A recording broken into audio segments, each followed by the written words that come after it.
Worthless. That's probably my least favorite word.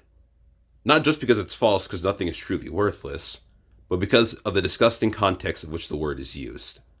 That word has been used to degrade countless amounts of people, but more specifically, we use that word to degrade ourselves. A problem that many of us have is we don't love ourselves enough. We put ourselves down with cruel insults and give ourselves low self-esteem and low self-worth.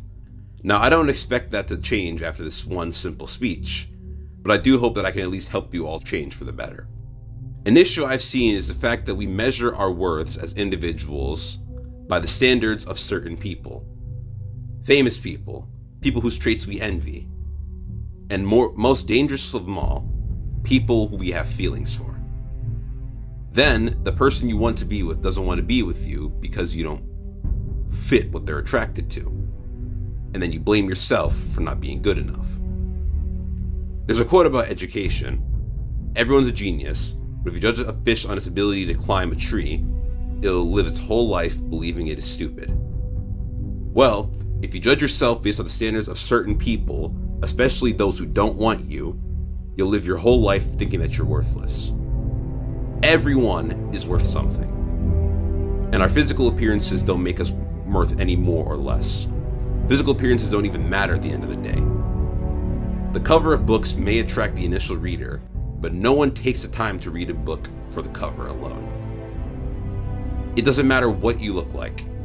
No matter the blemishes on one's face, the extra weight one carries, or even the straightness of one's teeth, it is the content of the heart that truly matters. It is the content of the heart that truly makes something beautiful. What is in your heart determines whether you're worth nothing or happiness, love, and success. The ugliest people sometimes have perfect bodies, perfect hair, perfect skin, perfect any physical trait, and are still ugly because all those traits are stained by the blackness of their hearts and tainted by the toxic nature of their personalities. Now, there's a point I've been preaching to those who I care about, and myself included, who time and time fail to get into relationships.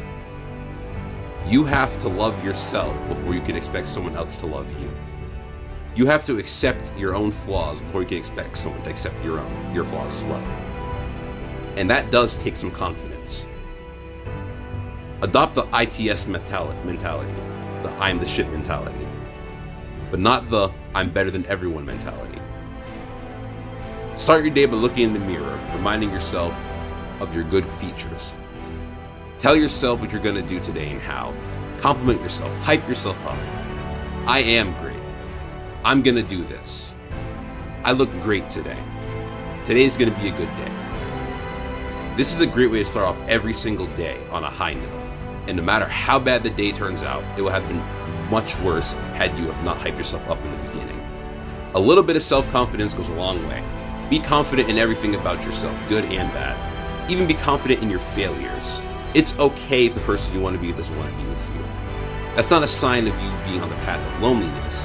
That's a sign of now realizing that there's people who are more compatible with you out there. But no matter the amount of confidence people see in you, some will assume that you are conceited. Well, if they call you arrogant for caring about yourself, cut them off. If they feed the negative thoughts you have about yourself, cut them off. Self-love's like a campfire. You don't need people, especially friends, who bring rain to your campfire. Stick with those who bring marshmallows and sleeping bags. Those who bring the fuel that'll keep your self-love fire burning. No one has your back the way you have your own. Despite this being true, friends are very important for loving yourself. You are not worthless. The numbers of likes on a picture of yourself, the digits on a scale, and one person's attractions don't add to your worth as a person.